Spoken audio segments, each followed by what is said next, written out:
வணக்கம். ஜூலை 29ஆம் தேதி இன்னைக்கான முதல் பதிவு. பங்குச்சந்தையில் நடந்த சில விஷயங்களை விரைவாக பார்க்கலாம். முக்கியமான தகவல், நான் செபி ரெஜிஸ்டர்ட் அட்வைசர் கிடையாது.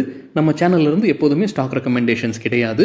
யூடியூப் சேனல் மட்டும் இல்லைங்க, மற்ற சோஷியல் மீடியா பிளாட்ஃபார்மான இன்ஸ்டாகிராம், வாட்ஸ்அப், டெலிகிராம்ல இருந்து கூட நாம ஸ்டாக் ரெக்கமெண்டேஷன்ஸ் வழங்குவதில்லை. மேலும் பணத்தை வாங்கிட்டு எந்த சேவையும் வழங்குவது இல்லை. பல போலியான குரூப் இயங்கிட்டு இருக்கு. தயவு செய்து ஜாகிரதையாக இருங்க. இந்த வீடியோவில் காட்டக்கூடிய அனைத்து கம்பெனிகளும் வெறும் இன்ஃபர்மேஷனல் பர்பஸ்க்காக மட்டுமே முதலீடு செய்யுங்கன்னு சொல்கிற வீடியோ கிடையாது. எந்த ஒரு முதலீட்லையும் ரிஸ்க் இருக்கும். ரிஸ்க் புரியாமல் இன்வெஸ்ட் செய்யாதீங்க. ரிஸ்க் புரியலனா தயவு செய்து இன்வெஸ்ட்மெண்ட்டை தவிர்த்துருங்க.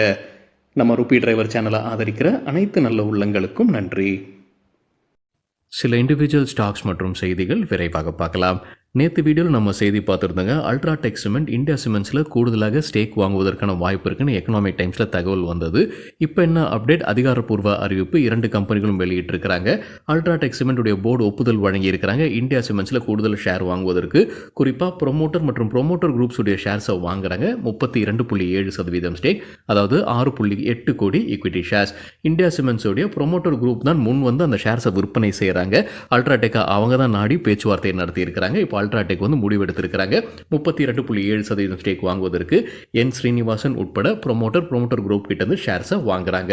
ஸோ இந்த டிரான்சாக்ஷனுக்கு பிறகு அவங்க கைவசம் கிட்டத்தட்ட 55% ஸ்டேக் இருக்கும். அல்ட்ராடெக் இப்போ நடத்துகிற டிரான்சாக்ஷன் என்ன விலைக்கு நடத்துறாங்கன்னா 3954 கோடி ரூபாய்க்கு ஒரு ஷேருக்கு கிட்டத்தட்ட 390 ரூபாய் விலையை நிர்ணயித்து இருக்கிறாங்க. இப்போ இந்த டிரான்சாக்ஷன் நடந்ததுக்கு பிறகு அல்ட்ராடெக் சிமெண்ட் வந்து மேஜர் ஷேர் ஹோல்டராக இருப்பாங்க. இந்தியா சிமெண்ட்ஸில் அவங்களுடைய மேனேஜ்மெண்ட் கண்ட்ரோலும் அவங்க கைவசம் போகுது.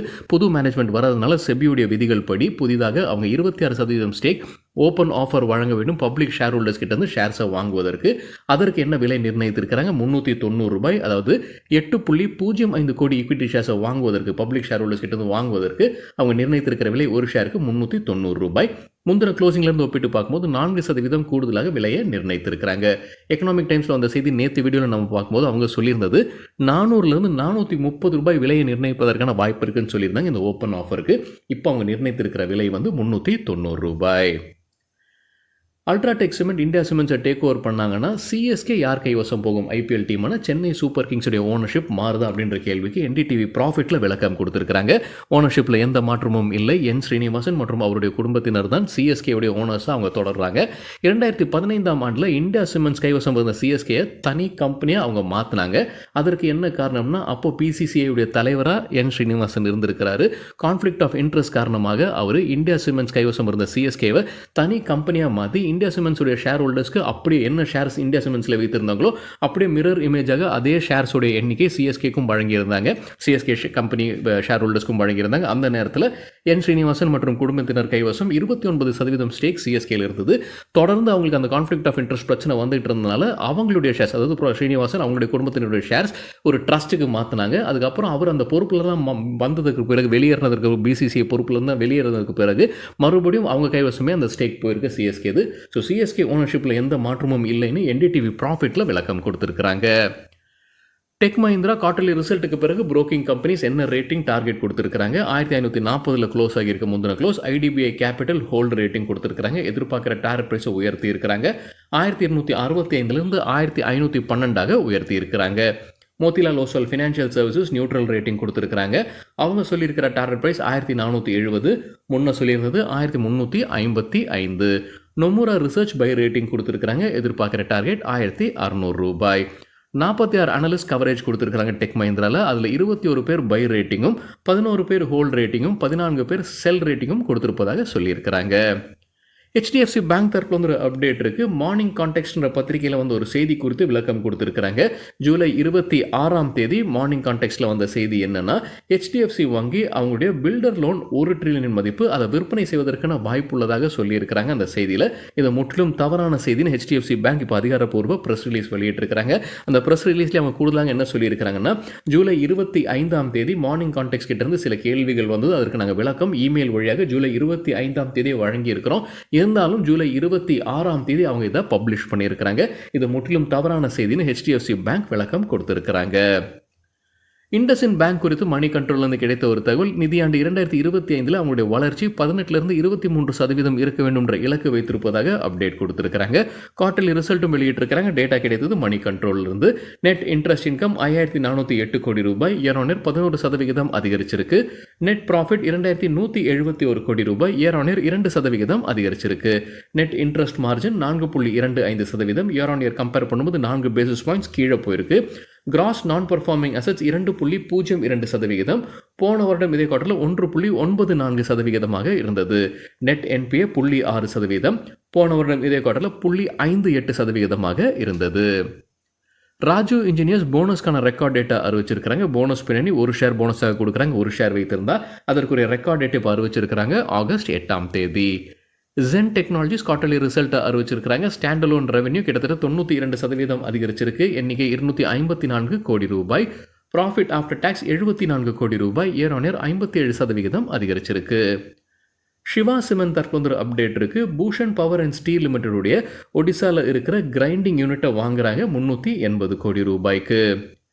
எலக்ட்ரானிக் ஸ்மார்ட் இந்தியா லிமிடெட் தற்போது அப்டேட் இருக்கு. தெலங்கானாவில் பஜாஜ் எலக்ட்ரானிக்ஸ்ன்ற பிராண்ட் பேரில் இருக்கக்கூடிய மல்டி பிராண்ட் ஸ்டோரை திறந்திருக்கிறாங்க. SBI cards and payment quarterly ரிசல்ட்டை அறிவிச்சிருக்கிறாங்க. ரெவன்யூ ஃப்ரம் ஆப்ரேஷன்ஸ் 4483 கோடி ரூபாய், இயர் ஆன் இயர் 11% அதிகரிச்சிருக்கு. ப்ராஃபிட் ஆஃப்டர் டேக்ஸ் 594 கோடி ரூபாய், இயர் ஆன் இயர் ஃப்ளாட்டாக இருக்கு. கிராஸ் நான் பர்ஃபார்மிங் அசட்ஸ் 3.06%, போன வருடம் இதே குவார்ட்டரில் 2.41%. நெட் நான் பர்ஃபார்மிங் அசட்ஸ் 1.11%, போன வருடம் இதே குவார்ட்டரில் 0.89% இருந்தது. விகாஸ் லைஃப் கேர் தற்போது அப்டேட் இருக்கு. எபிக்ஸ் இங்கை டேக் ஓவர் பண்ணுறதுக்கான அப்டேட் வெளியிட்டிருக்காங்க. தனியாக டேக் ஓவர் பண்ணல அவங்க. எரையா லைஃப் ஸ்பென்சஸ் லிமிடெடுடன் இணைந்து அதை டேக் ஓவர் பண்ணுறாங்க. இது ஒரு சாஃப்ட்வேர் நிறுவனம் எபிக்ஸ் இங்க். அவங்க குறிப்பாக இன்சூரன்ஸ், ஃபினான்ஷியல், ஹெல்த் கேர் இண்டஸ்ட்ரீஸ்க்கு சாஃப்ட்வேர் ப்ரொவைட் பண்ணுறாங்க. ஜேஎன்கே பேங்க் குவார்டர்லி ரிசல்ட் அறிவிச்சிருக்கிறாங்க. Net profit year on year compare பண்ணும்போது 27% அதிகரிச்சிருக்கு. எண்ணிக்கை 415 கோடி ரூபாய். Net interest income year on year 7% அதிகரிச்சிருக்கு. எண்ணிக்கை 1369 கோடி ரூபாய். நெட் இன்ட்ரெஸ்ட் மார்ஜின் 3.86%, போன குவார்ட்டரில் 3.77% இருந்தது. கிராஸ் நான் பர்ஃபார்மிங் அசட்ஸ் 3.91%, 17 பேசிஸ் பாயிண்ட்ஸ் குறைஞ்சிருக்கு. போன குவார்ட்டர் ஒப்பிட்டு பார்க்கும்போது போன குவார்ட்டர் 4.08% இருந்தது. அதே நெட் என்பிஏ 0.76%, போன குவார்ட்டரில் 0.79% இருந்தது. 3 பேசிஸ் பாயிண்ட்ஸ் குறைஞ்சிருக்கு. 17 பேசிஸ் பாயிண்ட்ஸ் நீங்கள் தவறாக எழுதியிருக்கு. 3 பேசிஸ் பாயிண்ட்ஸ் குறைஞ்சிருக்கு. 3 பேசிஸ் பாயிண்ட்ஸ் சொல்லும்போது 0.03%. ஃபிலாடெக்ஸ் ஃபேஷன்ஸ் தற்போது அப்டேட் இருக்குது. கம்பெனிக்கு ஒரு ஆர்டர் கிடச்சிருக்குன்னு சொல்லியிருக்காங்க. $35 மில்லியன் மதிப்பிற்கான ஆர்டர் அவங்களுடைய சப்சிடரி நிறுவனத்திற்கு கிடச்சிருக்கு. 7 ஆண்டிற்கான கான்ட்ராக்ட். யாருக்கிட்ட இருந்து? ப்ளூம் ஃப்ளோரா வெஞ்சர்ஸ் லிமிடெட் கிட்ட இருந்து கிடைத்த ஆர்டர் இது. என்டிபிசி குவார்டர்லி ரிசல்ட் அறிவிச்சிருக்கிறாங்க. தகவல் கிடைத்தது என்டிடிவி ப்ராஃபிட்லேருந்து. அவங்களுடைய டிவிடெண்டுக்கான ரெக்கார்ட் டேட்டும் அறிவிச்சிருக்கிறாங்க. ₹3.25 டிவிடெண்ட். அதற்கான ரெக்கார்ட் டேட் ஆகஸ்ட் 7ஆம் தேதி. ரிசல்ட்டை பார்க்கும்போது கன்சாலிடேட்டட் பேசிஸில் ரெவன்யூ 48,521 கோடி ரூபாய், இயர் ஆன் இயர் 13% அதிகரிச்சிருக்கு. ப்ளூம்பர்க் நடத்தின கருத்து கணிப்பில் அவங்க எதிர்பார்த்தது 46,056 கோடி ரூபாய். நெட் ப்ராஃபிட் 5,506 கோடி ரூபாய், இயர் ஆன் இயர் 12% அதிகரிச்சிருக்கு. ப்ளூம்பர்க் எதிர்பார்த்தது 5,290 கோடி ரூபாய். இன்னைக்கு ஜூலை 29ஆம் தேதி குவார்டர்லி ரிசல்ட் அறிவிக்கக்கூடிய சில கம்பெனிகளுடைய பெயர்கள்: Bharat electronics, Adani total gas, Colgate Palmolive, HPCL, Indian bank, CSB bank, ACC, new Delhi television NDTV, Adani Wilmar, Wonderla holidays மற்றும் ஸ்டவ் கிராஃப்ட். சரிங்க, இதுதான் சில விஷயங்கள் என்னுடைய பார்வைக்கு எட்டியது. நன்றி, வணக்கம்.